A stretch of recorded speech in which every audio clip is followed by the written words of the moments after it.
दोस्तों अब हम पढ़ेंगे अध्याय 3 है जो हमारा धातु है। धातुओं में एक टॉपिक है सक्रियता श्रेणी। क्या है दोस्तों?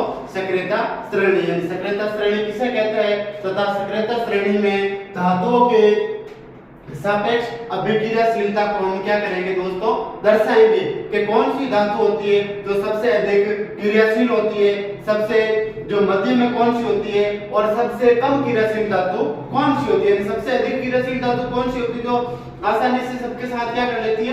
क्रिया कर लेती है। फिर मध्य में कौन सी आती है और सबसे कम क्रियाशील धातु कौन सी होती है। तो इसको धातुओं को किसमें बांटा जाता है? सक्रियता श्रेणी में। किसमें बांटा जाता है दोस्तों?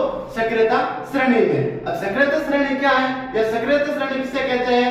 तो सक्रियता श्रेणी के बारे में पढ़ेंगे पहले कि सक्रियता श्रेणी क्या है। तो सक्रियता श्रेणी वह सूची है। क्या है दोस्तों? सक्रियता श्रेणी वह सूची है जिसमें धातुओं को क्या है दोस्तों? धातुओं को उनकी क्रियाशीलता के आधार पर अवरोही क्रम में, किसमें दोस्तों? अवरोही क्रम में व्यवस्थित किया जाता है। उसे क्या कहा जाता है दोस्तों? सक्रियता श्रेणी कहा जाता है। अब सक्रियता श्रेणी होगी कि भाई सक्रियता श्रेणी किसे कहा जाता है। अब आ गया कि जो सक्रियता श्रेणी है, अगला हमारा क्वेश्चन पूछ रहा है कि सक्रियता श्रेणी में धातुओं को सापेक्ष अभिक्रियाशीलता के आधार पर दर्शाइए कि कौन सी धातु होगी जो सबसे अधिक अभिक्रियाशील धातु होगी, मध्य में कौन सी आएगी और सबसे कम क्रियाशील धातु कौन सी होगी। तो आगे आपके के सक्रियता श्रेणी निम्न प्रकार से होती है। तो सक्रियता श्रेणी में धातुओं की सापेक्ष अभिक्रियाशीलता यानी किस प्रकार की अभिक्रियाशीलताएं होती है। तो आपके आ गया भाई टॉपिक के जो सक्रियता श्रेणी। तो आपके जो पोटेशियम यानी के potassium, Na sodium, Ca calcium, Mg magnesium और Al एल्यूमिनियम, ये जो धातु आपकी होती है वो सबसे क्या होती है? अधिक अभिक्रियाशील धातु होती है। सबसे अधिक अभिक्रियाशील धातु कौन सी होती है दोस्तों? पोटेशियम, सोडियम, कैल्शियम, मैग्नीशियम और एल्यूमिनियम, ये क्या होती है? सबसे अधिक अभिक्रियाशील क्या होती है दोस्तों? अभिक्रियाशील धातुएं होती है। यानी सबसे अधिक अभिक्रियाशील धातु कहा जाए या आपसे पूछ लिया जाए कि सबसे अधिक अभिक्रियाशील धातु कौन सी है, तो आप क्या बताओगे? सबसे पहले सबसे अधिक अभिक्रियाशील धातु है पोटेशियम, फिर सोडियम, कैल्शियम, फिर आपके मैग्नीशियम और एल्यूमिनियम। ये क्या है दोस्तों? सबसे अधिक अभिक्रियाशील धातु है। फिर आपके आ गया कि मध्य अभिक्रियाशील धातु कौन सी है। क्या है दोस्तों? मध्य अभिक्रियाशील धातु कौन सी है?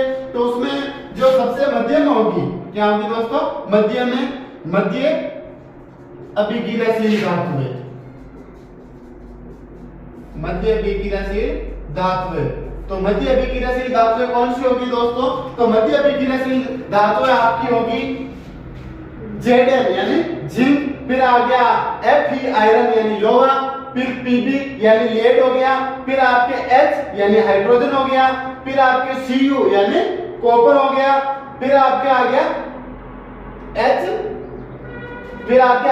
Hg यानी मरकरी यानी पारद आ गया, और Ag यानी आ गया आपके सिल्वर, अर्थात सिल्वर को क्या कहेंगे हम? चांदी कहेंगे। ये क्या होगी दोस्तों? मध्य अभिक्रियाशील धातु हो जाएगी। कौन सी हो जाएगी दोस्तों?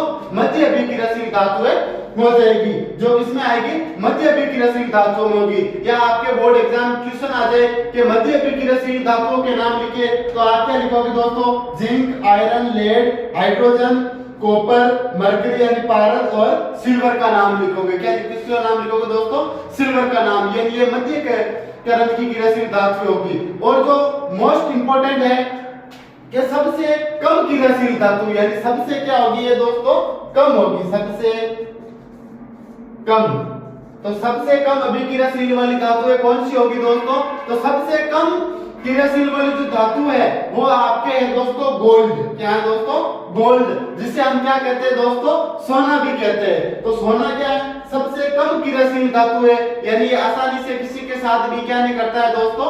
क्रिया नहीं करता है। फिर आपके जो सक्रियता श्रेणी में जो आ जाता है, जो पूछने वाले जो क्वेश्चन है वो आपके किस प्रकार से पूछे जा सकते हैं या साइंस में किस प्रकार से आपके क्वेश्चन घूमते हैं, वो घूमते हैं दोस्तों कि सबसे या ऐसी कौन सी धातु है जिसे हम खुले में रखने पर वो आसानी से क्या पकड़ लेती है दोस्तों, आग पकड़ लेती है, अपनी शुद्ध अवस्था में वो आग पकड़ लेती है। तो आपके पोटेशियम और सोडियम इन्हें खुले पर रखने पर भी आसानी से क्या पकड़ लेती है दोस्तों, आग पकड़ लेती है, क्योंकि ये सबसे अधिक क्या है दोस्तों, क्रियाशील है। यानी ये आसानी से ऑक्सीजन और बाहर के वातावरण से क्रिया करके क्या पकड़ लेती है दोस्तों, आग पकड़ लेती है। इसलिए इनको जो केरोसिन में डुबो कर रखा जाता है, किसमें डुबो कर रखा जाता है दोस्तों, केरोसिन में डुबो कर रखा जाता है, क्योंकि ये हवा के संपर्क में या बाहरी वातावरण से क्या कर लेती है दोस्तों, आसानी से क्या पकड़ लेती है, आग पकड़ लेती है, जिसके कारण इन्हें केरोसिन जो तेल होता है उसमें डुबो कर रखा जाता है। आपके आगे की सबसे जो अधिक क्रियाशील धातु है तो आप क्या लिखोगे, potassium, sodium, calcium, magnesium, aluminium और जिंक, एल्यूमिनियम तक, सॉरी दोस्तों, एल्यूमिनियम तक। यानी इनको आपको जो लिखना है वो क्रमवार लिखना है, यानी सक्रियता श्रेणी यही है कि इनको आरोही क्रम में किस प्रकार से लिखना है दोस्तों, आरोही क्रम। अब आरोही क्रम क्या होता है दोस्तों, आरोही क्रम जैसे इस प्रकार से 1 2 3 4 इस प्रकार से जो क्रम होता है, यानी आपकी जो गिनती का जो क्रम होता है उस क्रम को हम क्या कहेंगे दोस्तों, आरोही क्रम। क्या कहेंगे दोस्तों, सॉरी क्या कहेंगे, अवरोही क्रम। क्या कहेंगे दोस्तों, अवरोही क्रम में। इसको किस कौन से क्रम में लिखना है दोस्तों, अवरोही क्रम में लिखना है। यानी ये जो क्रम लिखा हुआ है वो आपके कौन सा है दोस्तों, अवरोही क्रम में। कौन सा है दोस्तों, अवरोही क्रम में। यानी जो सक्रियता श्रेणी की जो सूची होगी वो कौन से क्रम में बनेगी दोस्तों, हमेशा अवरोही क्रम में बनेगी। कौन से क्रम में बनेगी दोस्तों, अवरोही क्रम में बनेगी। और अवरोही क्रम में इन धातुओं को क्या किया जाएगा दोस्तों, व्यवस्थित किया जाएगा।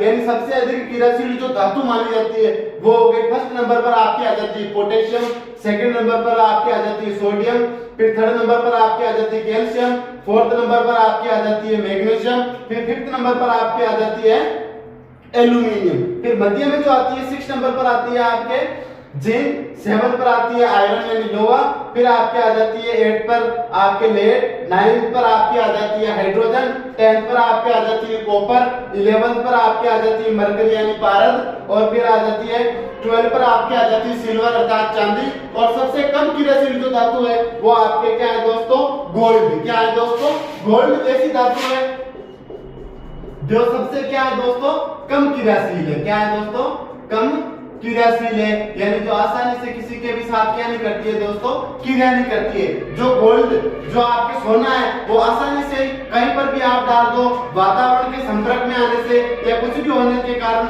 वो आसानी से क्या नहीं करता है दोस्तों, अभिक्रिया नहीं करता है, क्रियाशीलता वो नहीं करता है। फिर जो चांदी होती है वो भी आसानी संपर्क में यानी बाहरी वातावरण में संपर्क में आने से क्या हो जाती है, उस पर काली परत जमने लग जाती है। लेकिन गोल्ड में आसानी से यानी कोई भी आसानी से किसी भी धातु या किसी भी बाहरी वातावरण यानी नमी आर्द्रता से संपर्क करके ये इस पर आसानी से क्या नहीं होती है, कम क्रियाशील धातु ये मानी जाती है।